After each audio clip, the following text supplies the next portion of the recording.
Irmãos, é um prazer imenso estar com vocês aqui em mais um podcast teológico. Cada quinta-feira que Deus tem nos dado a oportunidade de realizar mais um programa como este, meu coração se alegra muito. Eu fico muito grato a Deus pelos instrumentos, pelas oportunidades que Ele tem dado para que a gente possa compartilhar um pouco mais da palavra de Deus de forma bem tranquila, batendo um papo com você, respondendo as suas perguntas, comentando aí sobre o que você fala, e você pode interagir conosco. Hoje, cada semana eu tenho falado isso, a cada semana nós temos feito um podcast diferente do anterior. Infelizmente, na semana passada não foi possível realizar o podcast por um imprevisto, mas normalmente a gente tem feito dessa forma.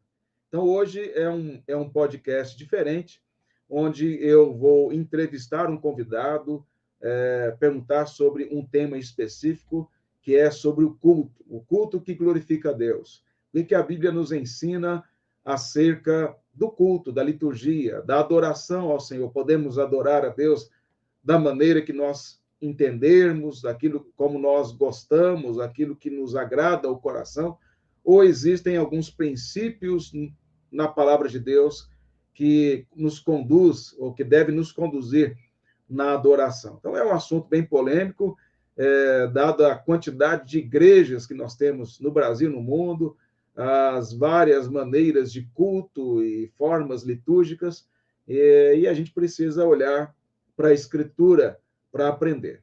Enquanto a gente vai comentando, daqui a pouco eu vou apresentar aqui aquele nosso convidado, que já é bem conhecido por todos vocês, mas você que está participando, comente, você compartilhe, convide outras pessoas para participar conosco. Hoje não terá sorteio, né? Mas na semana que vem nós teremos 2 sorteios para os que moram fora de Limeira e para os que moram em Limeira, tá bom?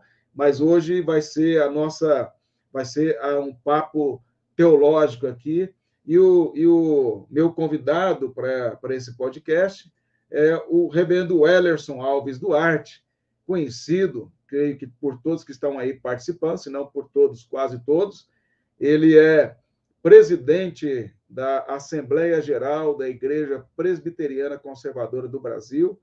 Ele é o diretor também do nosso seminário presbiteriano conservador, é um grande amigo, e o currículo dele é igual ao do Ernest Maia, que eu mostrei da última vez. Assim. Então, não vou colocar aqui na tela, porque senão eu vou gastar muito tempo lendo todo o currículo dele. Mas boa noite, reverendo Wellerson. Boa noite, reverendo Márcio, boa noite, irmãos. Para eu alcançar o currículo do reverendo Hermes, eu tinha que crer em reencarnação, né, e viver mais umas 3, 4 vidas para conseguir alcançar o currículo dele. E ele teria que parar de reencarnar, né? Claro, ele tem que chegar no limite e eu continuar mais algumas encarnações. A humildade é igual a dele. Realidade é o nome disso. Mas muito obrigado aí por aceitar o convite. O reverendo Wellerson já tem cadeira, né, no nosso podcast, e sempre que dá para ele participar, ele tem contribuído aí. E hoje o assunto é bem interessante, sobre culto.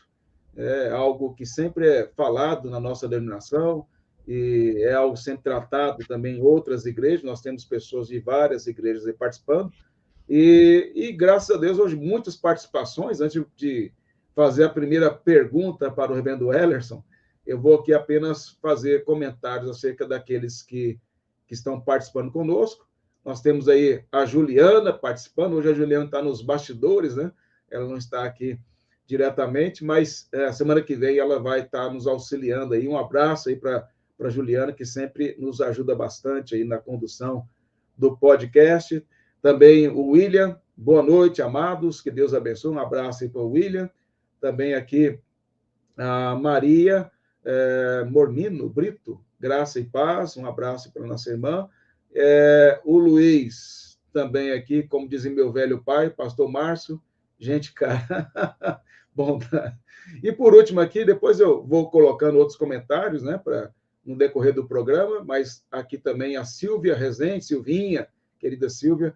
Boa noite, pastor Márcio, pastor Wellerson, Deus seja louvado nas suas vidas. Então, aí, um comentário dos irmãos, tem vários outros comentários, e no decorrer do programa, eu vou colocando aqui o comentário dos irmãos. Vai comentando, vai compartilhando com outros irmãos, porque o assunto é muito interessante.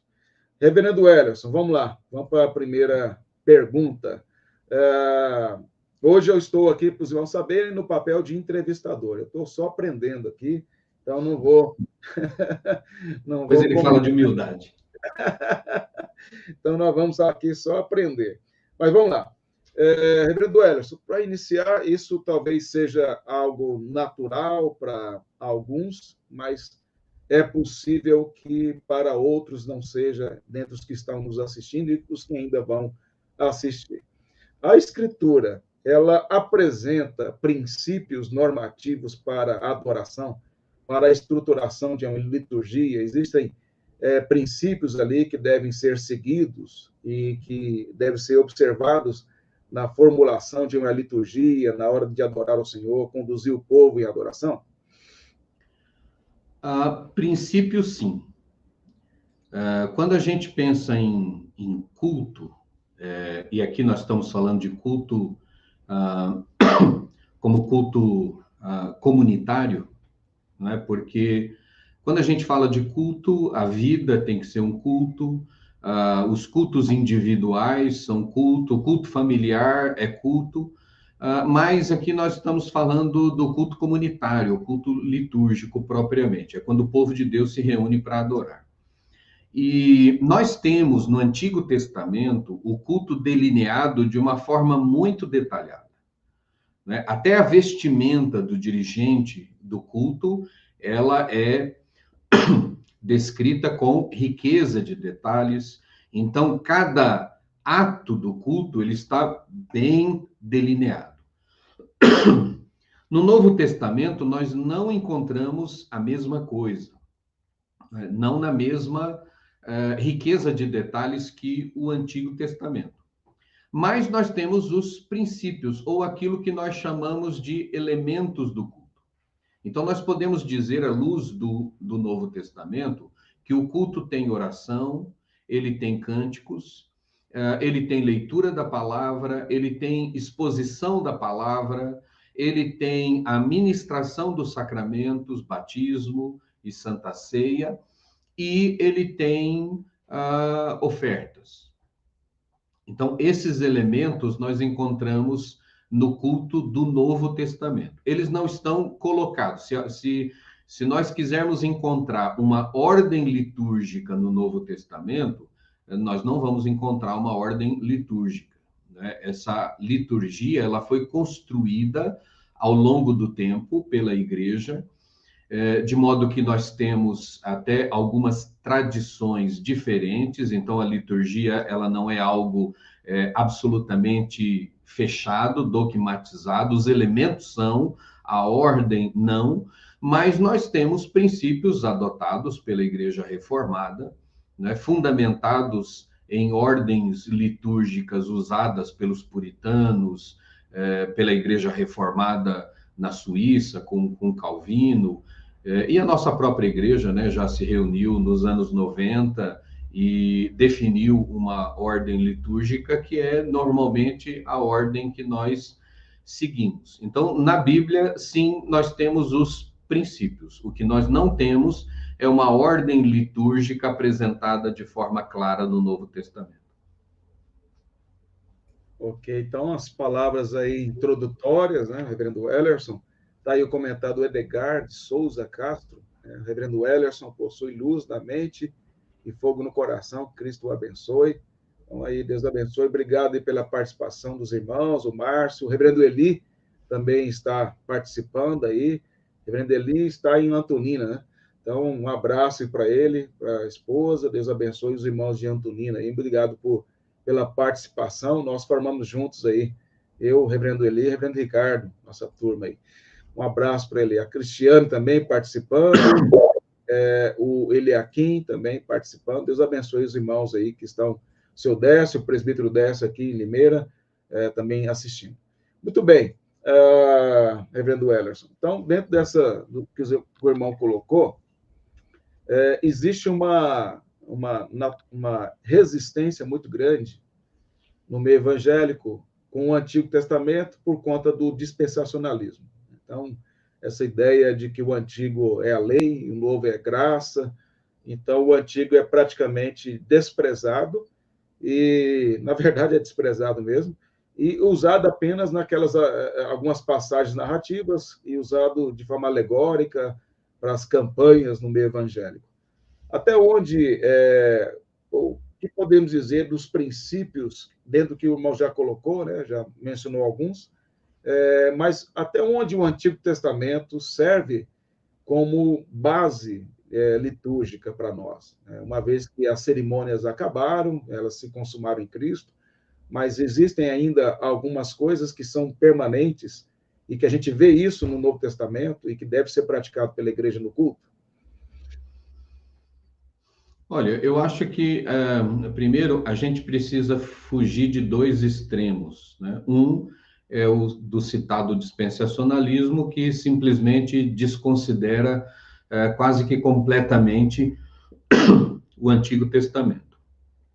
E o outro extremo é de algumas igrejas modernas, né, especialmente neopentecostais, que resgatam os elementos do culto do Antigo Testamento, as cerimônias, as festas, porque isso, de fato, tudo era sombra, isso tudo apontava para Cristo, e quando você retoma esses símbolos, esses rituais, na verdade, o que você está fazendo é dizendo que a obra de Cristo não foi suficiente, ela não cumpriu com esses elementos, e por isso eles precisam ser repetidos. Além do que, o estabelecimento de um sacerdócio, né, de um clero, que foi algo que a reforma protestante rompeu com isso, especialmente com a doutrina do sacerdócio universal dos crentes, mas algumas igrejas, vamos chamar de evangélicas modernas, têm restaurado essa questão do sacerdócio, mas eu entendo que é mais como uma forma de domínio, não é, como uma forma de controle para que os membros da igreja estejam nessa dependência. O que eu creio que nós podemos fazer é o seguinte: tudo aquilo que o Novo Testamento não diz que foi cumprido em Cristo, que não vale mais, que não serve mais, continua valendo. Porque a mudança no culto, ela é na forma e não na essência. A fé e a sinceridade de coração continuam sendo necessárias. A mediação continua sendo necessária. A diferença é que o culto no Antigo Testamento era mediado por um sacerdote humano que representava Cristo, e o nosso culto hoje é mediado pelo próprio Cristo, pela obra realizada por ele. O culto do Antigo Testamento exigia sangue. Todo culto do Antigo Testamento tinha sacrifício, tinha sangue. O culto do Novo Testamento continua exigindo sangue, mas não sangue de animais. Todas as vezes que nós nos apresentamos diante de Deus, nós apresentamos por aquele, como Hebreus 10 diz, né, como aquele novo e vivo caminho aberto por Cristo, e Cristo abriu esse caminho com o seu sangue, com o seu corpo. Então, na verdade, a essência do culto continua a mesma, o ser adorado é o mesmo, só o povo de Deus adora de verdade. Os princípios, né, do culto continuam sendo estabelecidos por Deus e não por nós, e a fé, a obra de Cristo, o mediador, tudo continua igual, a forma mudou. Não é? Porque, como sabemos, o culto do Antigo Testamento todo apontava para Cristo. Mas a partir do Novo Testamento, agora, não precisamos mais de coisas que apontem para o futuro. O que nós temos agora são elementos que apontam para o passado. Por isso, Páscoa e circuncisão são substituídos por ceia e batismo, porque Páscoa e circuncisão eram sangrentos e apontavam para uma obra futura, enquanto que os sacramentos que temos hoje apontam para aquilo que já foi feito, mas em linhas gerais, a essência do culto é a mesma, apenas o ritual, a forma é que mudou. Certo. Nós temos aqui uma participação, né, que eu quero destacar aqui, o reverendo Paulo Broco está participando conosco. Um abraço do reverendo Paulo Broco, que vocês não vão acreditar, mas ele foi professor do reverendo Ellerson. Foi. É difícil algum pastor vivo que não foi aluno dele. Ele está mais novo que nós, mas foi professor do reverendo Ellerson, e naturalmente também meu professor, né? E teologia pastoral, no meu caso, né, teologia pastoral, de introdução ao Novo Testamento e hermenêutica. Um excelente professor, grande experiência pastoral. E eu, reverendo Paulo Broco, vou fazer um convite de público aqui. Quero conversar com o senhor aqui, assim como estou fazendo com o reverendo Ellerson. Quando o senhor tiver disponibilidade, né? Eu acho que agora está mais tranquilo, né? Ele jubilou, então ele está com mais tempo agora para nos atender. Então, vou conversar com o senhor. Aliás, hoje estava conversando com ele sobre alguns livros, e aí eu vou convidar, vou marcar aí um dia para ele também participar conosco aqui. Ele também foi presidente da Assembleia Geral da nossa igreja, né? Antes do reverendo Ellerson, e é uma grande referência para nós, pastores da Igreja Conservadora. Deus abençoe o senhor e toda a sua família aí. Reverendo Ellerson, então, vamos lá. Dentro dessas questões aí, desses princípios que ainda devem ser, que são mantidos e ampliados no Novo Testamento, seu sentido, e a ideia do culto em termos de ser vertical ou horizontal, existe uma diferença entre culto e estudo bíblico nas casas, né, nos lares ou na igreja, na escola dominical, uma escola dominical com culto? O que na prática tem de diferente aí, se é que tem alguma coisa nesse sentido? Tem de diferente. Quando a gente fala de culto comunitário ou culto litúrgico, nós estamos falando de uma relação vertical. Ou seja, Deus está falando através da sua palavra e através de um dirigente, né? Há um dirigente, ele não é o sacerdote, mas ele é o dirigente do culto. Ele é quem conduz toda a congregação em adoração. Ele indica quem vai orar, ele indica quais são os cânticos. E, inclusive, quando há uma oração, por exemplo, ainda que uma pessoa só esteja falando, ela não está orando sozinha, não é uma oração particular, é uma oração comunitária. Ela está orando em nome de toda a congregação. Então, as suas palavras são as palavras da congregação, e por isso, ao final, a congregação diz amém. Quando há um conjunto, um coral que canta, aquilo não é uma apresentação, não é um show, eles não estão ali para abrilhantar o culto.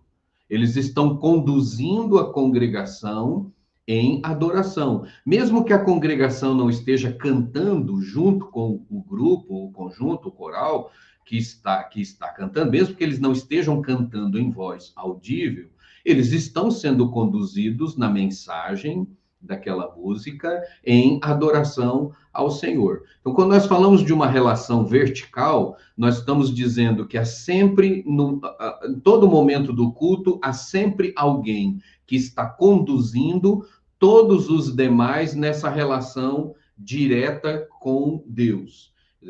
Um dirigente está conduzindo o povo, não numa relação dirigente-povo, mas numa relação em que, através da condução da liturgia, as pessoas são levadas a adorar a Deus de forma direta. Quando nós falamos em palestra, em estudo bíblico, é claro que o elemento vertical está presente, porque tudo é feito para Deus, mas neste caso há um elemento horizontal, porque há uma interação. Seja numa palestra, no estudo bíblico ou na aula da escola dominical, as pessoas podem perguntar, as pessoas podem trazer contribuição, né, fazer os seus comentários. Então há uma relação horizontal neste caso. E isso, ainda que às vezes a gente chame de culto no lar, ou culto disso, culto daquilo, tecnicamente falando, quando nós nos referimos a culto, nós estamos falando do culto litúrgico, dessa relação vertical, onde não há uma interação entre o dirigente e as pessoas, os demais membros da igreja que estão participando do culto. Toda relação é sempre vertical. Nos estudos bíblicos, sim, aí então você tem uma interação, então o elemento vertical não foi eliminado, mas acrescentou-se, vamos assim dizer, esse elemento horizontal, onde há uma interação maior. É por isso que culto não substitui escola dominical não substitui culto. São elementos importantes, úteis, necessários e complementares. Muito bem, então tá aí. Nós vamos continuar e tem mais perguntas aqui para o reverendo Wellerson. Você vai colocando aí suas dúvidas também, e se for possível, a gente vai direcionando aqui também no decorrer do programa. Eu vou colocar aqui a vinheta de um dos nossos apoiadores. Esses apoiadores são fundamentais para nos dar condições de cada vez mais ter uma estrutura melhor para podermos conduzir o nosso programa. Então, fique atento aí à nossa vinheta aí de um dos nossos patrocinadores.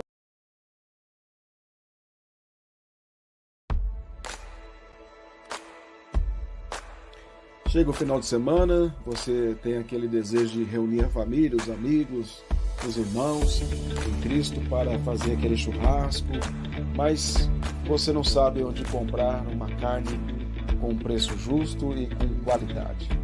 Você encontra isso tudo e muito mais no Açougue Teixeira, que fica na rua Otávio Coelho, número 279, esquina com a rua José Campos, Jardim São Francisco.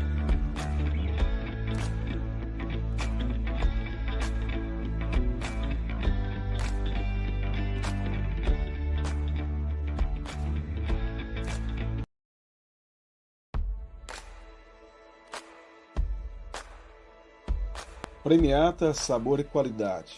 Fica na Avenida Dr. Amaral Gama, número 203, Jardim Caeira, aqui em Limeira. O número do contato para você pedir aquele marmitex gostoso, feito com muita qualidade e carinho, com preço justo, é 98 842 8626.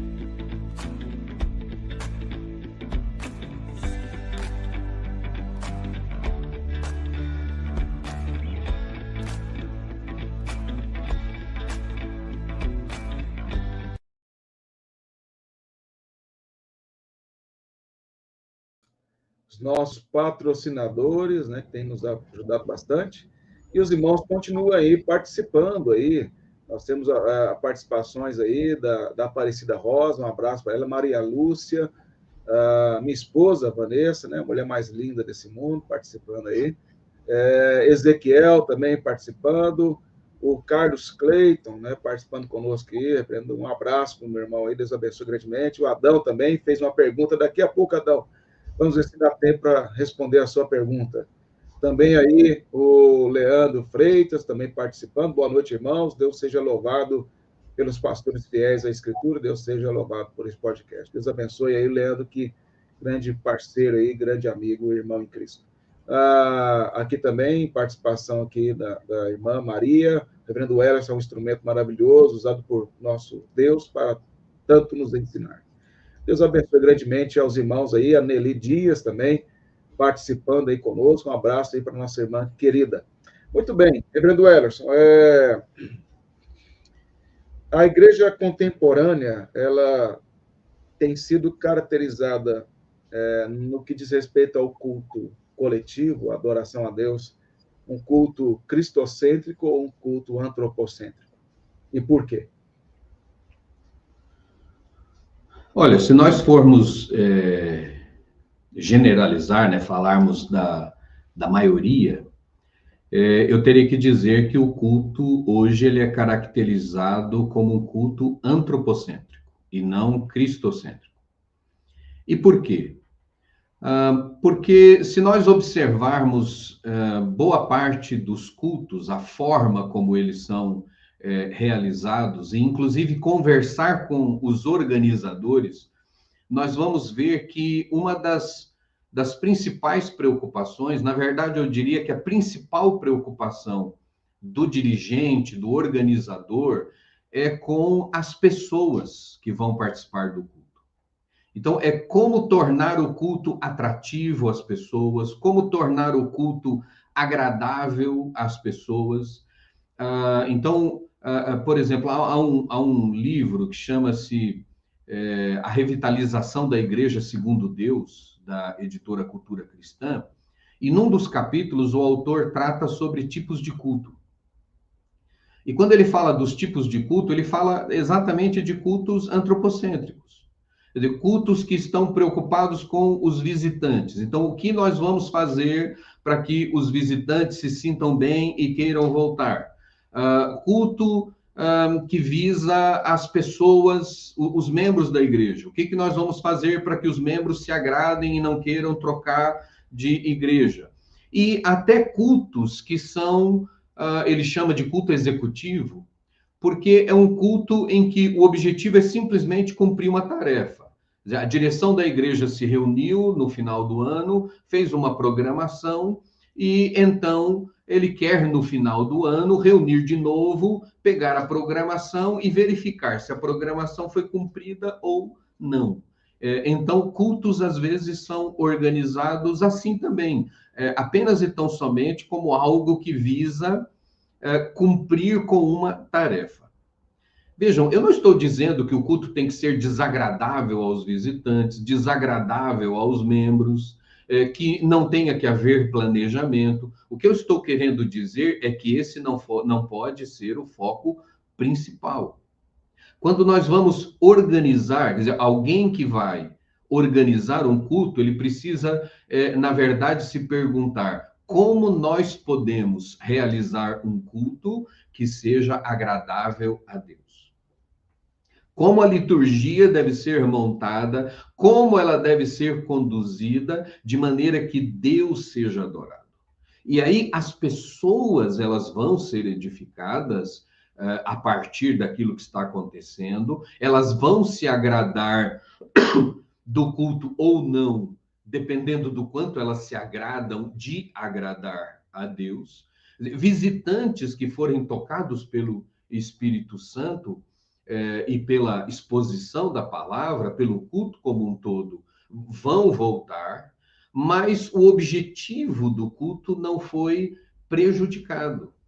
Quando nós vamos cultuar, nós precisamos pensar não em quem é o pregador, quem vai dirigir, quem vai cantar. Nós precisamos pensar em o que eu vou fazer ali que adore a Deus, que manifeste a Deus o meu louvor, o meu reconhecimento de que Ele é o único Deus vivo e verdadeiro, a minha gratidão, a minha ação de graças por tudo que Ele tem feito por mim, especialmente pela salvação em Cristo Jesus. Então, se você ligar a televisão e for assistir alguns cultos que tem por aí, se você for visitar algumas igrejas, infelizmente, algumas igrejas tidas como reformadas, como históricas, e você prestar atenção bem em como o culto está sendo conduzido, você vai verificar que a preocupação do culto é com as pessoas, em agradar as pessoas, em atrair pessoas, e não em cultuar a Deus, e esse precisa ser o objetivo central do culto. Inclusive, quando nós montamos a liturgia, quando nós colocamos os elementos do culto em ordem, a nossa preocupação sempre é em como estes elementos vão, de fato, conduzir o povo a adorar a Deus. Muito bem. Dentro dessa visão, dessa análise que você fez, nós somos acusados de não ter nenhum apreço pela emoção, né? De ser um culto frio, ao contrário do que a maioria das igrejas fazem, que vai para o extremo do emocionalismo. Então, aí acaba que ser presbiteriano conservador é ser é ser alguém extremamente frio na visão de muitos, inclusive dentro das nossas próprias igrejas, e também não só da igreja conservadora, mas de outras igrejas também, irmãs reformadas. Qual seria o que a Escritura nos apresenta de modo assim geral, princípios acerca do lugar da razão, vontade e emoção dentro do culto, né? Como que isso Deus usa dessas faculdades que Ele nos deu para Ele ser adorado e a sua igreja também ser edificada. Sim, vamos lá. Eu acho que vamos ver por onde eu começo. Eu creio que a primeira coisa que nós precisamos ter em mente é que há uma tarefa muito difícil, que é a tarefa de equilibrar razão e emoção. Isso porque quando a razão é muito enfatizada e demasiadamente enfatizada, ela de fato pode levar à frieza, ao calculismo, à ausência de emoção. Mas, por outro lado, uma emoção exacerbada, né? uma emoção que seja muito estimulada, tira a razão. E aí o culto deixa de ser racional. As pessoas agem, você pode procurar no YouTube, você vai ver alguns cultos que parecem mais uma sessão espírita do que um culto propriamente. As pessoas parecem que elas estão em... Não é que parece, né? A impressão clara que você tem é de ver pessoas em transe. E chamam aquilo de culto, de poder do Espírito Santo, é gente caindo, é um emocionalismo exacerbado. Então, a gente precisa buscar esse equilíbrio, em que meu coração esteja queimando por aquilo que eu estou fazendo, pela letra da música que eu estou cantando, pela mensagem que eu estou ouvindo, pela oração que está sendo feita, mas ao mesmo tempo completamente consciente daquilo que está acontecendo. O Agostinho, né, ele dizia que ele gostava muito da música e ele se sentia muito bem com a música, mas ele disse que às vezes ele tinha uma preocupação grande, porque parece que a melodia acabava o tomando mais do que a letra. E aí ele chega a dizer o seguinte: quando isso acontece, eu até chego a preferir que não houvesse melodia, que não houvesse música. E é claro, ele não está dizendo para não ter música. O que ele está dizendo é que a gente precisa, e eu acho que a música serve muito bem para isso, a gente precisa saber equilibrar a emoção que a melodia pode estimular em nós com a manutenção da razão em que nos faz continuar pensando naquilo que estamos cantando. Já aconteceu algumas vezes em igrejas pelas quais passei, em que os jovens vinham com uma letra de um cântico novo, né? E aí me diziam: pastor, a gente pode cantar essa música? E aí eu lia a letra e eles diziam: olha, é uma música muito linda, toca muito o coração. E eu lia a letra e eu não via nada ali. Completamente vazio, água com açúcar. E eu ficava pensando: mas peraí, como assim toca o coração? E aí então eu dizia para ele: canta um pedaço aí. Aí quando a pessoa cantava, ficava claro. Não era letra, não era a mensagem que tocava o coração, era a melodia. Bom, Deus nos dotou, como o reverendo Márcio colocou, das faculdades da alma, né? A razão, a vontade e as emoções. Para que elas servem? Deus nos deu a razão para nós ouvirmos. Deus criou o homem e deu a ele a razão para ele ouvir a voz de Deus, ouvir a instrução de Deus, e então, através da razão, com base no que Deus disse, do que Deus estabeleceu, definir o que é bom, o que é ruim, o que tem valor e o que não tem valor. A vontade é para querer fazer aquilo que se entendeu que é o que Deus quer que se faça. E a emoção é o prazer em fazer aquilo que Deus quer que faça. Quer dizer, o que aconteceu é que o pecado afetou o coração, que controla essas faculdades, de modo que há uma inversão. Quer dizer, o que é bom e o que é ruim? Bom é o que me dá prazer. Então, o que me dá prazer é o que eu quero fazer. O que eu quero fazer é o que se define como bom, como correto. Então, ao invés da razão estabelecer o que é correto, as emoções é que têm estabelecido.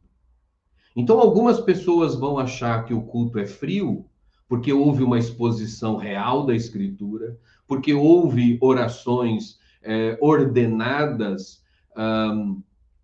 e claras, porque houve música em que há um certo controle das emoções, e então a sua emoção ela não foi muito incentivada, então ele acaba olhando para esse culto como um culto frio. Mas, via de regra, é porque ele quer satisfazer a sua emoção. Quer dizer, o culto precisa ser antropocêntrico. O culto tem que trazer prazer a ele em primeiro lugar. Agora, quando você entende que o culto ele é teocêntrico ou cristocêntrico, então você vai trabalhar primeiro a razão, a vontade e, por fim, a emoção. Você não elimina a emoção, mas a emoção ela não pode tirar a sua razão. Então, num culto frio, como as pessoas dizem, né, num culto litúrgico, você vê pessoas se emocionando, você vê pessoas chorando, não é? Você vê pessoas ao final dizendo que o seu coração ardeu, ferveu com tudo aquilo que aconteceu no culto, e aquele seria um culto que pessoas chamariam de um culto frio. Mas, na verdade, o que esse culto fez? Ele equilibrou a razão e a emoção, sem deixar que fosse um ritualismo morto, mas nem fosse uma manifestação emocional e de carnalidade apenas. Muito bem, essa questão da posição, né, do lugar da razão, da vontade, da emoção, sem dúvida alguma, é algo que a igreja deve amadurecer, deve pensar sobre isso e a instrução bíblica que vai conduzir. O reverendo Ellerson, aproveitando a sua função como presidente da Assembleia Geral da Igreja Presbiteriana Conservadora do Brasil, ou seja, é alguém que pode, de fato, falar em nome dela, representando ela. Tem uma pergunta aqui do Eduardo Moura Brito, eu vou emendar a pergunta dele com uma outra relacionada à Igreja Conservadora. Ele fala assim: boa noite, aos irmãos. Gostaria de saber qual o propósito da oração invocatória no culto, visto que Deus é onipresente. Então, seguindo a pergunta dele, a nossa igreja tem uma definição de alguns princípios que fazem parte da liturgia, dentre eles a leitura de invocação, a oração de invocação, o momento de contrição, o lugar da pregação e tal. Gostaria que o irmão falasse sobre essa posição da igreja conservadora, né? Até porque é uma oportunidade, tem muitos irmãos conservadores aqui participando, irmãos de outras denominações que talvez não conheçam a nossa igreja, de entender o sentido lógico, didático de cada parte do culto. E já, como é a primeira parte do culto aí, é o que o irmão Eduardo Moura Brito perguntou, aí você já emenda com a pergunta dele. Vamos lá. Bom, a nossa liturgia, né, a liturgia que nós definimos, há um documento, né, na página da nossa igreja, né,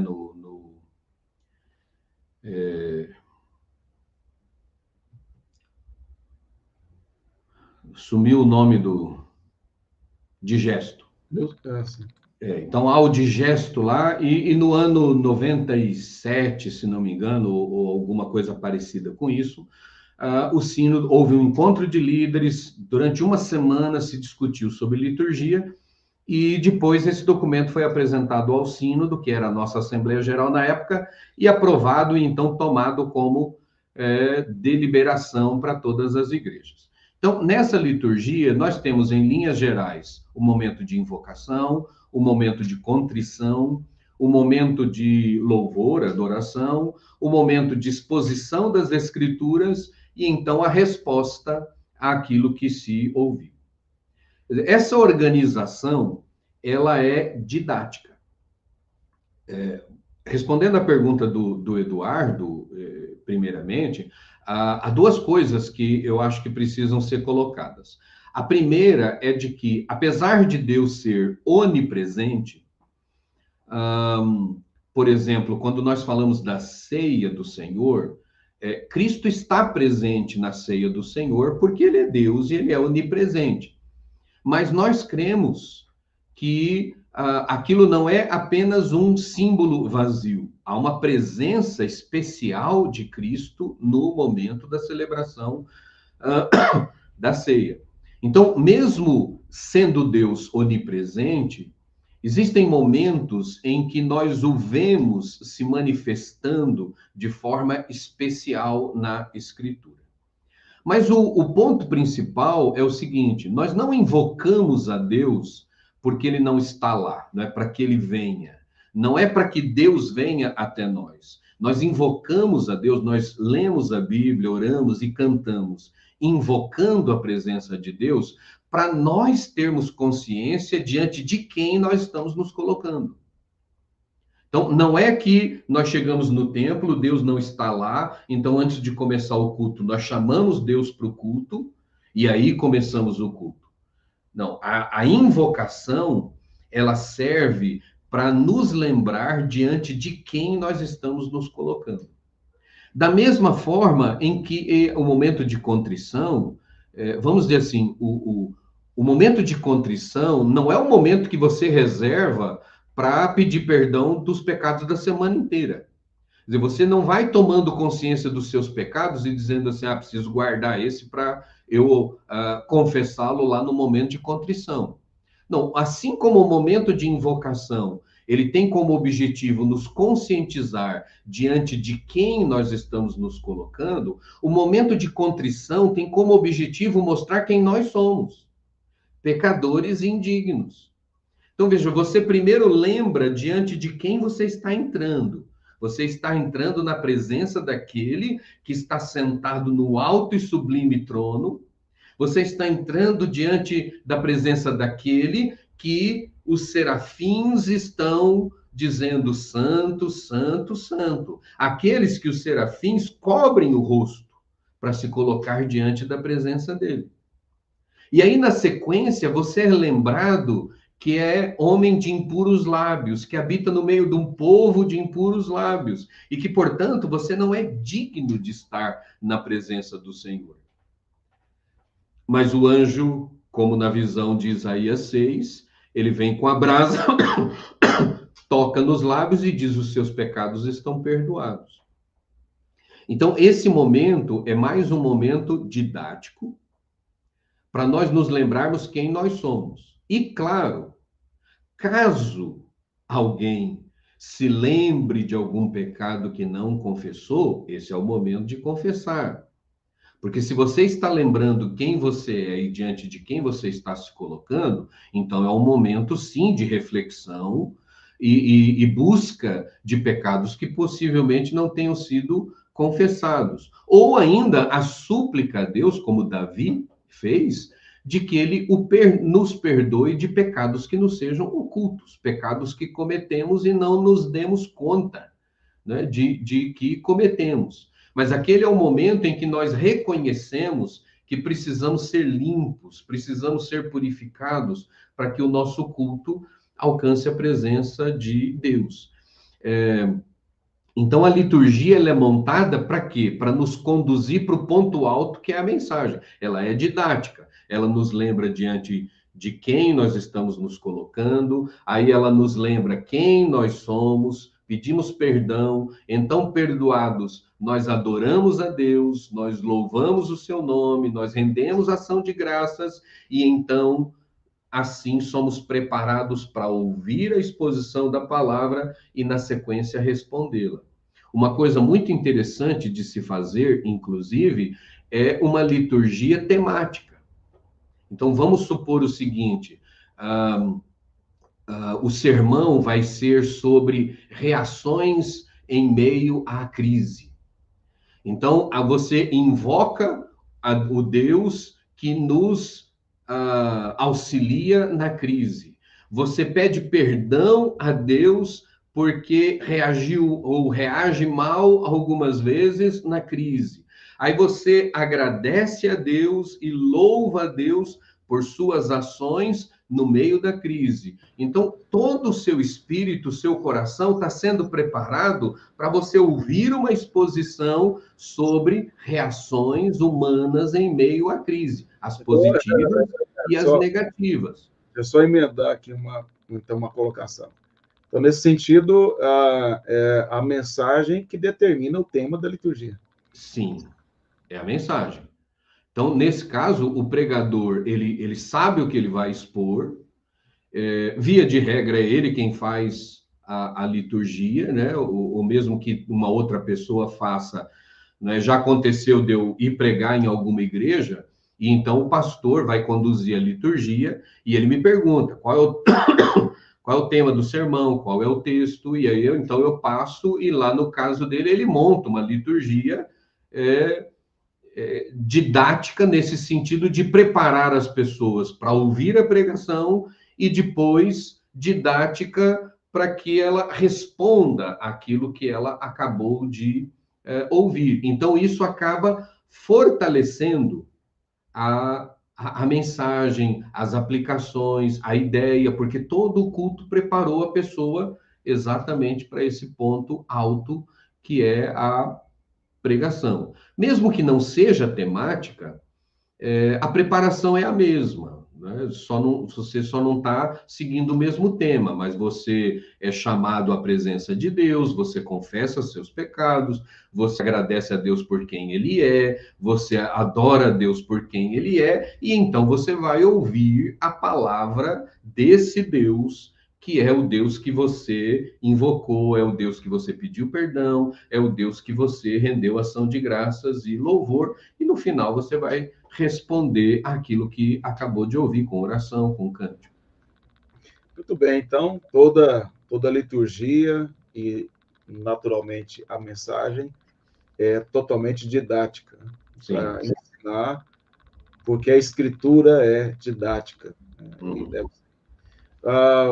Agradecemos aí o Eduardo Moura Brito, né? Ele ficou esclarecido, né, pela declaração que ele fez agora, como é bom uma instrução tão clara assim, para podermos cultuar a Deus de forma correta. Então, agradecemos aí nosso irmão Eduardo pela pergunta, né, pela consideração. Reverendo Rony, que também sempre, né, todo mês está nos ajudando aqui no podcast, ele e o reverendo Marcos, ele diz, na invocação nós também rogamos que o Deus onipresente, santo e soberano, nos conduza em todo o serviço de culto. Então, exatamente. Aí a missão, né, do reverendo Rony. Então, isso aí, veja, irmãos, como é importante entender o sentido do culto e as partes que formam ali o culto como um todo. Aí você sai da igreja edificado, instruído pela palavra, você consegue entender as coisas. Só um comentário aqui. Antes de eu ir para o seminário, eu ouvi tinha um seminarista da Presença do Brasil que dava assistência a uma congregação a qual eu fazia parte lá em Goiânia, chamava Pedro, e ele cantou a música que fala de Pedro quando nega ali Jesus e se achava que não iria negar a Cristo. E ele cantou essa música muito bonita, e depois ele pregou a passagem, e depois ele cantou novamente. E aquilo, para mim, foi... Quando ele cantou a primeira vez, assim, não ficou tão claro. Lógico, entendi a música, mas quando ele pregou, aí esclareceu tudo. Ele cantou novamente, aquilo ficou muito... Nunca mais esqueci. Então, a importância de cada parte do culto se complementar. Mas, dentro disso aí, reverendo Ellerson, o irmão já falou sobre a questão da pregação, e eu gostaria de perguntar o seguinte: existe alguma parte no culto que é mais importante que os demais? Tem um destaque maior? Ou todos são igualmente importantes, né? Antes de você responder, eu vou aqui colocar a vinheta de um patrocinador aqui para nós, e aí, depois da vinheta, o reverendo Ellerson vai responder.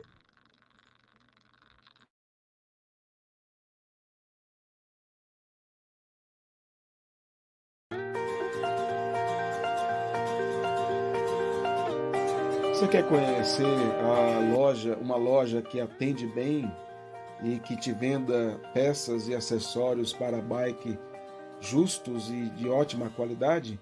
Conheça a Leal Bike. Leal Bike fica na rua Evaristo Olivato Filho, esquina com a Avenida Doutor Amaral Gama, no Jardim Caeira. Muito fácil de encontrar, próximo ali do Clube Metalúrgico, onde você encontrará uma equipe capacitada, bem preparada, que vai te atender com muito carinho. E a sua bike será ali tratada com todo o profissionalismo necessário. E também você vai encontrar na Leal Bike acessórios que você precisa para pedalar com tranquilidade, com conforto e com qualidade.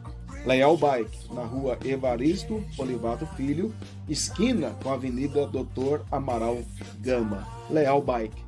Vá lá conhecer esta loja, que sem dúvida alguma é a melhor loja de bikes em Limeira.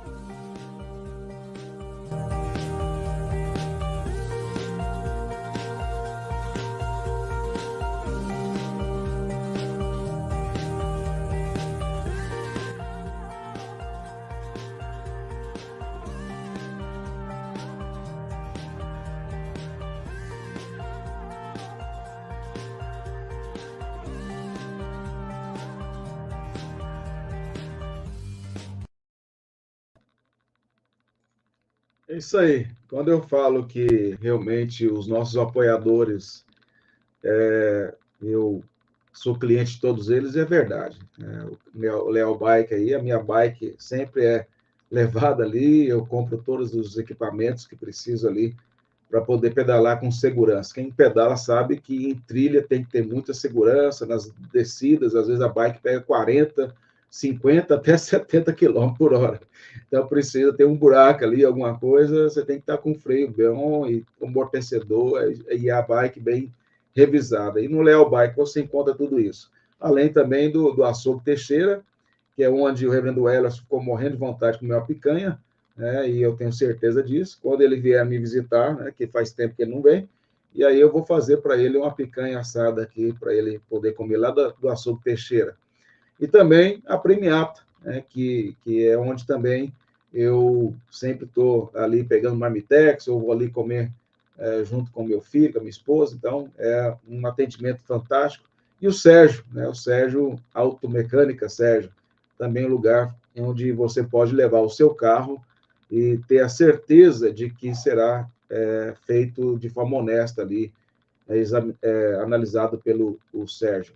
Mas vamos lá, reverendo Emerson, a minha pergunta antes da vinheta, né, sobre se a pregação ela tem um lugar mais importante, se há algum lugar, alguma parte da liturgia que seja mais importante, maior destaque do que outros.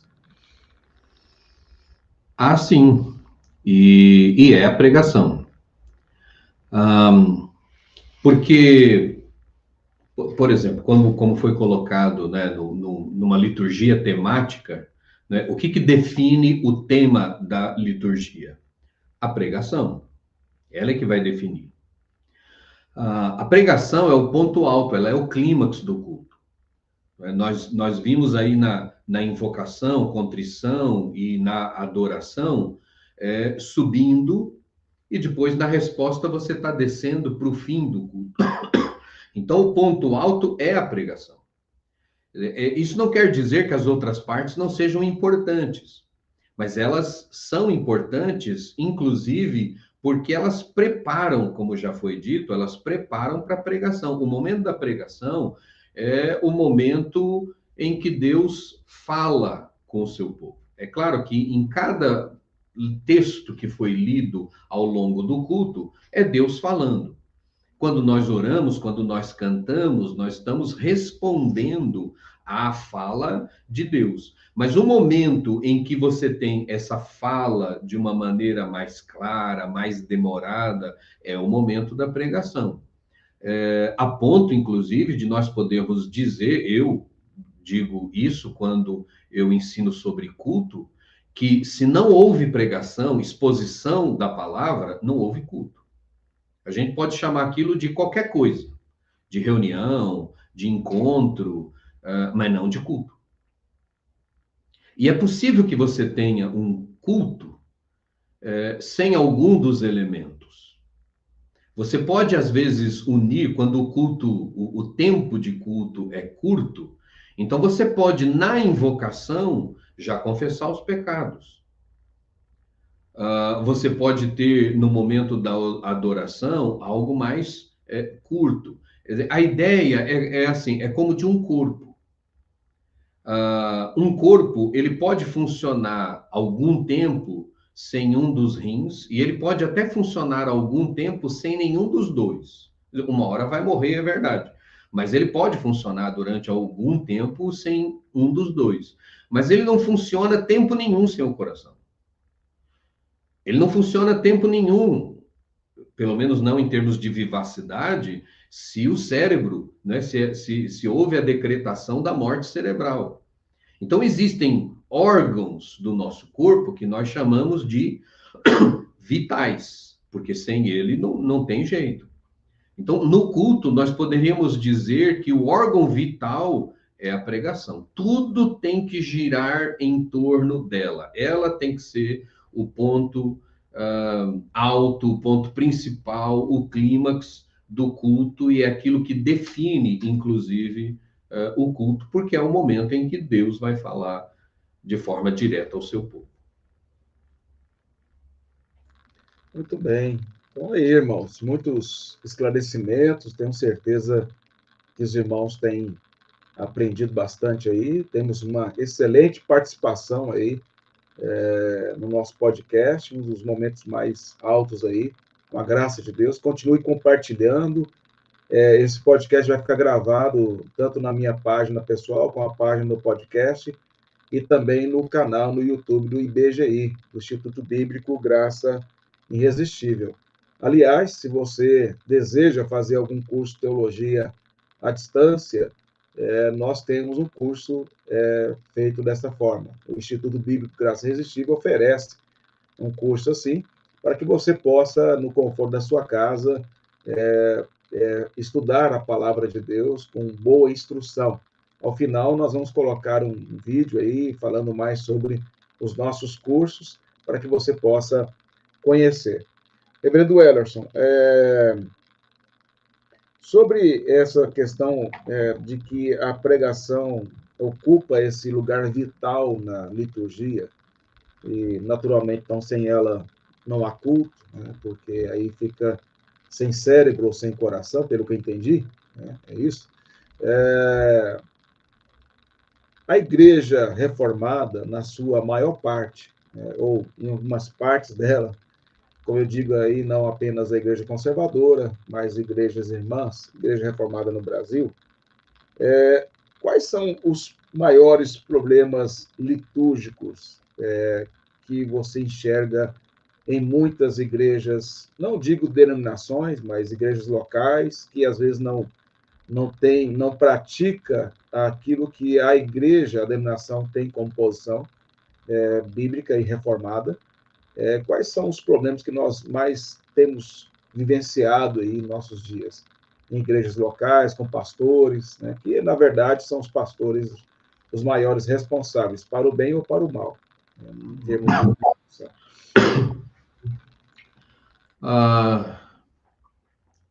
eu creio que um dos problemas que nós enfrentamos é um problema expresso em boa parte dos livros que tratam a respeito de pregação.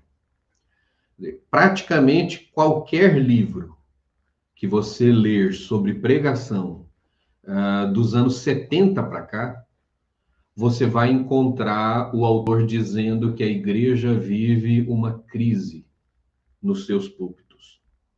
seja porque há um autor, inclusive, que ele diz o seguinte, que a pregação ela tem sido como uma ilha que está sendo engolida por um mar de atividades. Então, a pregação tem ocupado cada vez menos espaço no culto, ela tem sido vista como cada vez menos importante, a ponto, inclusive, de, em alguns lugares, ela ser substituída por alguma outra atividade. Eu acredito que a culpa disso é dos pregadores. Uma pregação ruim, sem fundamentação bíblica, né? Uma pregação que não seja uma exposição mesmo da Bíblia, porque em linhas gerais, o que é pregar? Pregar é você ler o texto, explicar o texto e aplicar o texto, isso é pregar. Agora, algumas pregações que nós vemos por aí é ler o texto, sair do texto e nunca mais voltar para o texto.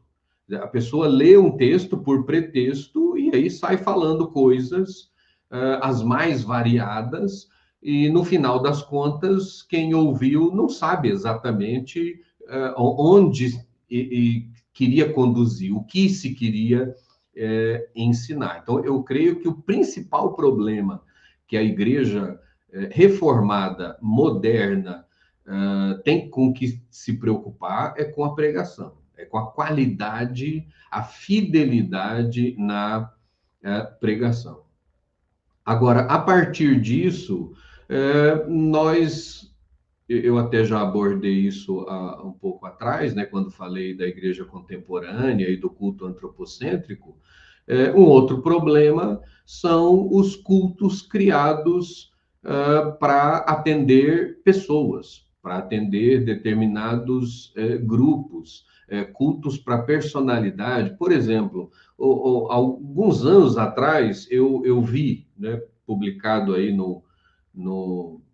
na página de alguém que não é da nossa igreja, por isso eu falo tranquilamente, né? Antes que alguém fique pensando assim, bom, quem será da nossa igreja que fez isso, né? Então não é da igreja, mas estava lá um cartaz, né? Ele publicou na página, um pastor publicou na página dele, estava assim, domingo culto especial. E aí tinha do lado a foto do pregador, que é um pregador famoso. Por que esse culto é especial? Porque o pregador é famoso? Então, ele deve atrair mais pessoas, e os outros cultos não são especiais, porque o pregador não é famoso. Quer dizer, o ponto não é se o pregador é famoso, o ponto é se o pregador expõe fielmente a Escritura. E quando você considera um culto especial, porque tem um pregador diferente, porque tem um grupo musical, um coral convidado, e aí então esse culto é especial porque ele está sendo abrilhantado com alguma coisa, esse culto é antropocêntrico, esse culto não há uma preocupação em adorar a Deus, há uma preocupação em atrair pessoas, em alcançar pessoas, em agradar pessoas. Então, depois da pregação, eu creio que a coisa que nós temos que tomar mais atenção é em não cairmos nesse erro de tornarmos o culto antropocêntrico. Isso é muito sutil, porque muitas vezes o culto, ele parece que é voltado para Deus, mas ele foi construído todo preocupado em atrair pessoas, preocupado em montar uma liturgia que seja mais atrativa, algo que prenda a atenção do jovem, por exemplo, que atraia o jovem. Então, começa-se a fazer mudanças na liturgia, na ordem, na forma do culto, não porque se entende que à luz da Bíblia isso é agradável a Deus, mas porque se entende que isso, à luz da sociologia, da antropologia, isso é agradável a pessoas. Então, eu creio que nós temos essas duas preocupações, com a fidelidade na exposição da Escritura e com o culto ser, de fato, cristocêntrico. A primeira preocupação é o que agrada a Deus. Muito bem, isso aí. Os irmãos estão participando, daí muitos irmãos estão comentando. Eu tenho colocado aí os comentários na medida do possível, e são vários comentários, várias participações. E mais uma vez quero agradecer a você por participar do nosso podcast e pedir a você que compartilhe com outras pessoas. A intenção nossa é de contribuir com a edificação da igreja, expansão do reino de Cristo, a glória do nosso Deus. Então, você vai nos ajudar bastante nesse sentido. Também ore para que esse projeto continue, rogando ao Senhor que nos abençoe, nos dê força, nos dê condições de cada vez mais aperfeiçoar o programa, porque nós temos que fazer assim. Tudo para Deus, nós temos que sempre buscar a excelência, fazer o melhor para Ele a cada oportunidade. É assim que nós temos que agir. Nós já estamos caminhando para o fim, mas ainda tem mais algumas participações do reverendo Wellerson. E a minha pergunta, reverendo Wellerson, é uma questão que eu creio que ainda tenha muitos conservadores com dúvidas sobre isso, e alguns talvez até defendam isso, e também irmãos de outras igrejas que talvez tenham a mesma dificuldade. Existe culto evangelístico, culto do amigo, culto do bebê, e não sei mais quais os outros que tem agora de memória, mas tem vários cultos disso, culto daquilo, culto de jovens, culto e tal. Existe isso ou não? E por quê? A sua resposta. Todos esses cultos, você vê já no nome o antropocentrismo. O culto do amigo, ele não está focado em adorar a Deus. Ele está focado em trazer um amigo. Isso é ruim, trazer um amigo à igreja? Claro que não. Mas o foco do culto tem que ser esse. Culto evangelístico. É só no culto evangelístico que o evangelho é pregado? Vejam, o reverendo Augustus Nicodemos, ele tem um artigo que chama-se Paulo Plantador de Igrejas. Se você der uma busca na internet, com certeza você vai achar. E ele fala uma série de coisas, o foco, inclusive, do artigo não é o que eu vou dizer agora, mas lá no artigo ele diz que foi feita uma pesquisa nos Estados Unidos entre as igrejas que mais haviam crescido nos últimos anos. E eles identificaram um dado interessante. Muitas dessas igrejas, elas não estavam bem localizadas, né? Elas não estavam num lugar visível, num lugar de movimento, e elas não tinham programações especiais de evangelização, culto especial de evangelização. Isso chamou atenção porque, naquela época, era muito forte um movimento chamado de movimento de crescimento de igreja, e esse movimento pregava que para uma igreja crescer, ela tem que estar bem localizada, num lugar visível, e ela precisa ter eventos que atraiam muitas pessoas. Então foi perguntado aos líderes dessas igrejas como é que a igreja crescia se eles não faziam esses eventos. E então eles disseram, as pessoas são evangelizadas pelos membros da igreja, e então elas são trazidas para a igreja, elas ouvem a exposição da palavra de Deus, e elas ficam, elas se convertem, elas são alcançadas. Quer dizer, isso porque qualquer pregação, eu disse há pouco que pregar é ler, explicar e aplicar. Qualquer texto que o pregador ler e explicar, ele vai encontrar uma aplicação para crentes e para não crentes. Então, todo sermão, como ele tem uma aplicação para não crentes, ele é evangelístico. Nós não precisamos de um culto evangelístico para evangelizar. E quando você tem o culto chamado de evangelístico, então você tem um foco. No livro que eu citei, do Revitalização da Igreja Segundo Deus, um dos cultos, dos tipos de culto que ele cita, é o culto de evangelismo, o culto de evangelização. Né? E ele diz, quando você monta um culto assim, qual é o seu foco? É o incrédulo. É para ele que você vai falar, é ele que você quer atrair. Mas o culto, ele não pode ser para o bebê, ele não pode ser para o jovem, ele não pode ser para o amigo, ele não pode ser para o não crente, ele tem que ser para Deus. Então, nós podemos fazer um culto de ação de graças porque um bebê nasceu ou vai nascer? Claro, mas é um culto de ação de graças por aquela vida. Nós podemos fazer um culto de ação de graças por qualquer coisa, qualquer bênção, mas o foco não é a pessoa, não é o evento, o foco é adorar a Deus por aquilo. Então, eu não vejo lugar para esses cultos. Como eu disse, o culto especial, ou o culto do bebê, ou o culto do amigo, o culto do jovem, o culto da terceira idade, o culto das mulheres, o culto dos homens. Vejam, a igreja é uma comunidade de aliança, é uma comunidade familiar. A adoração, ela tem que acontecer com homens, com mulheres, com idosos, com de meia idade, com jovens, com crianças, com todos.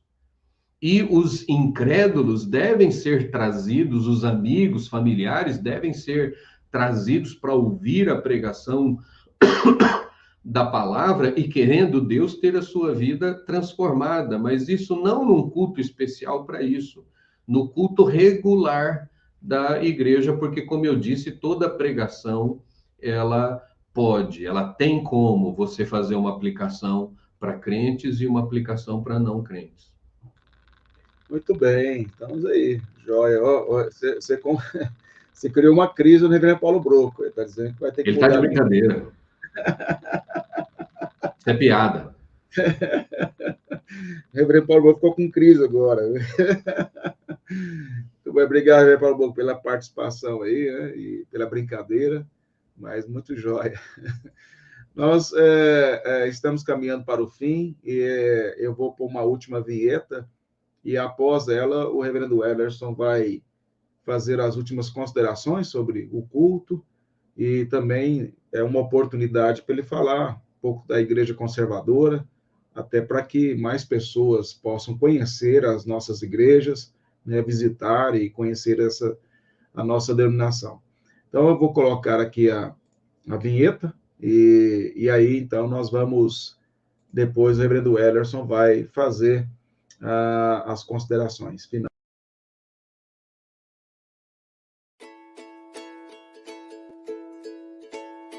Se você deseja levar o seu carro em um local onde ele realmente vai ser consertado e será feito isso com um preço justo, você pode levar lá no Sérgio Automecânica, que fica na rua Luiz Marino Neto, número 85, Jardim Morro Branco.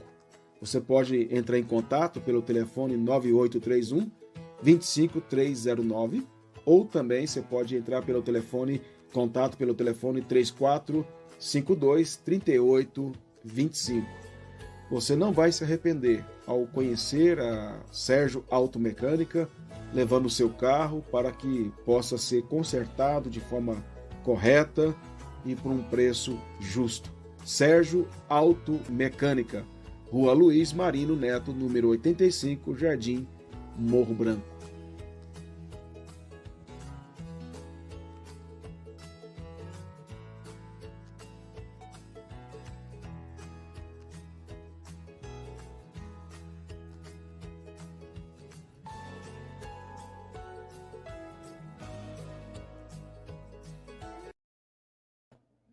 Isso aí, Sérgio Automecânica aí. E aí nós agradecemos os nossos apoiadores que têm nos dado as condições para conduzir os nossos programas aí. Voltando aqui, o reverendo Ellerson. Então, a gente está aí no final, foi muito jóia, muitas participações, e nós louvamos a Deus por isso, e eu tenho certeza que as colocações que o reverendo Ellerson fez esclareceu muitos irmãos, alguns manifestaram isso aí. Isso mostra a importância desse bate-papo, né, dessas conversas, porque é uma oportunidade de alcançar mais pessoas, de esclarecer, tirar dúvidas, e esse é o nosso desejo. Reverendo Elerson vai fazer as últimas considerações sobre culto e também algumas sobre a Igreja Presbiteriana Conservadora, principalmente para aqueles que não conhecem a nossa igreja. Bem, sobre culto, eu considero esse assunto fundamental, essencial para o crente. E nesses últimos anos eu tenho procurado estudar com um pouco mais de cuidado e afinco esse assunto. E por quê? Porque o breve catecismo de Westminster, na primeira pergunta, né, quando ele questiona qual o fim principal do homem, ele diz que o fim principal do homem é glorificar a Deus e gozá-lo para sempre. Quer dizer, a nossa existência tem uma finalidade: glorificar a Deus. E nós glorificamos a Deus através do culto. Essa é a nossa principal atividade. Nós cultuamos com a nossa vida, né? Nós somos seres criados para a adoração. Tanto isso é verdade que culto é um tema universal. Você vai encontrar artigos, teses de antropólogos, de sociólogos, abordando a questão de que o homem é essencialmente um ser adorador. Por isso, tantas religiões, por isso, tanta forma de adoração. Por isso, mesmo povos primitivos, né, tribos que não tinham nenhum contato com a civilização, quando descobertas, se percebeu que eles tinham o seu culto, os seus deuses, a sua forma de adoração. Então, nós cultuamos a Deus com a nossa vida, com o nosso trabalho, com os nossos estudos. Nós cultuamos a Deus de forma particular. Nós cultuamos a Deus de maneira familiar, mas nós cultuamos a Deus de forma comunitária. Há uma definição de culto que eu acho muito interessante, porque o autor diz o seguinte: culto é a consumação, o culto público é a consumação de um período de adoração. Então, a ideia dele é a seguinte: quando acontece, vamos colocar o culto de domingo à noite como esse culto, como referência. Então, assim que a bênção apostólica foi impetrada, nós iniciamos um novo período de culto, onde nós vamos um novo período de adoração, onde nós vamos adorar a Deus com nosso descanso, com lazer, com entretenimento, com os relacionamentos interpessoais, com estudo, com trabalho. E aí, lá no final, nós vamos nos reunir para concluir esse período de adoração de forma comunitária. Então, é muito importante, se o culto é essa parte essencial da vida, é o que os anjos fazem, é o que nós vamos fazer na glória, é o que vai acontecer no novo céu e na nova terra, né? Nós fomos criados para adorar a Deus, então o culto, ele é muito importante. Porque quando nós não cultuamos segundo Deus, nós não cultuamos. É como não cultuar, nós não estamos cumprindo com o propósito da nossa existência. Por isso é tão importante que nós tenhamos um conceito correto a respeito do culto e, obviamente, pratiquemos este conceito de culto. Sobre a nossa igreja, né, a Igreja Presbiteriana Conservadora do Brasil, para quem não a conhece ainda, você pode obter informações sobre a sua história, sobre aquilo que ela crê, no site, né, ipcb.org.br.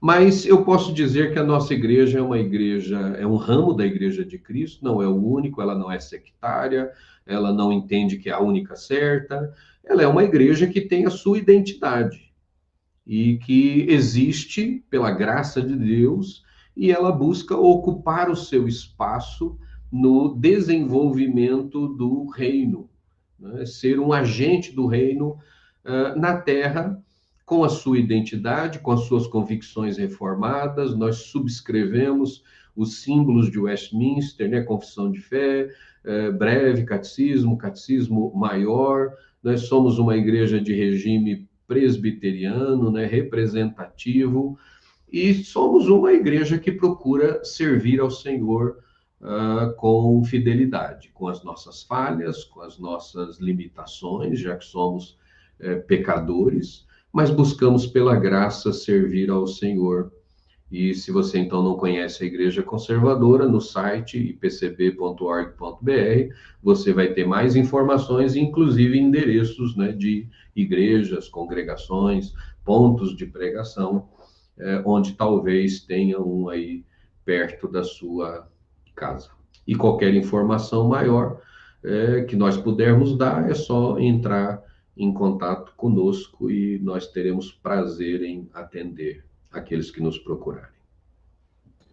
Muito bem, o webmaster já está ali pronto, né? Até porque o presidente está aí, né? Então tem que mostrar serviço. O reverendo Rony já colocou ali o site que o reverendo Ellerson já citou, ipcb.org.br. Então, como ele já disse, se você quiser maiores informações sobre a nossa igreja, entre no nosso site, tem muito material lá, tem umas 50 páginas lá, que muito conteúdo para você conhecer a nossa igreja. Eu gostaria apenas de fazer um comentário final também, e depois o reverendo Ellerson vai orar para nós encerrarmos nossa programação. Vai ter uma música no final, depois da oração, cantado pela Igreja Presbiteriana Conservadora de Guarulhos, a primeira igreja, da qual o reverendo Ellerson saiu, né, para ir para o seminário. Então, depois vou colocar Maravilhosa Graça. Muito bonito esse cântico. Mas os puritanos falavam que você precisa colocar a sua lenha no sol, no sábado, para ela pegar fogo no domingo. E por que eles diziam isso? A ideia, para talvez alguns não tenham essa experiência, né, com o mundo rural, mas no Brasil a gente sabe que há muitas pessoas que têm um fogão a lenha, né, nas fazendas, e aí, então, para que aquela lenha possa pegar fogo rapidamente e ali poder fazer a comida no fogão a lenha, as pessoas precisam colocar ela no sol, para que ela seja aquecida ali, e aí, quando colocada no fogão a lenha, rapidamente ela vai pegar fogo. Agora, se ela for encharcada com água, obviamente ela não vai pegar fogo. Pode jogar álcool, pode jogar óleo, pode fazer o que quiser, ela não vai pegar. Então, à medida que você santifica a sua vida durante a semana, se prepara durante a semana, adorando individualmente ao Senhor, servindo a Ele através do seu trabalho, do seu casamento, da sua família, dos seus relacionamentos, das suas atividades, fazendo tudo para a glória dele, como diz Paulo em Colossenses 3, 16, 17, no domingo o seu coração vai pegar fogo ouvindo a palavra de Deus. Então, às vezes você quer transferir a culpa para o pregador, para a liturgia, para as pessoas que cantam, mas o problema está no seu coração. Então, é importante que você se consagre, se prepare. O domingo é o principal dia da semana, é o dia do descanso, é o dia em que o povo da aliança se reúne para adorar o Senhor, almejando aquele dia em que nós estaremos na presença do Senhor na Nova Jerusalém, onde nós iremos nos reunir uma vez por semana para adorá-lo na consumação. Então, entenda que o domingo, o dia da adoração, são as entradas para o casamento. E se as entradas são boas, como de fato imagine o jantar, o encontro com o noivo. Então, que Deus assim abençoe a todos nós e nos leve sempre a ter coração de adoradores, contritos, quebrantados, como disse o salmista Davi, porque o Senhor não desprezará. Reverendo Ellerson, mais uma vez, obrigado por ter aceito o convite. Sei aí das suas correrias, das dificuldades, e fico agradecido aí mais uma vez por atender, e tenho certeza que mais vezes terá que atender, não vou dar nem falar que vou dar opção, não, vai ter que atender, brincadeira.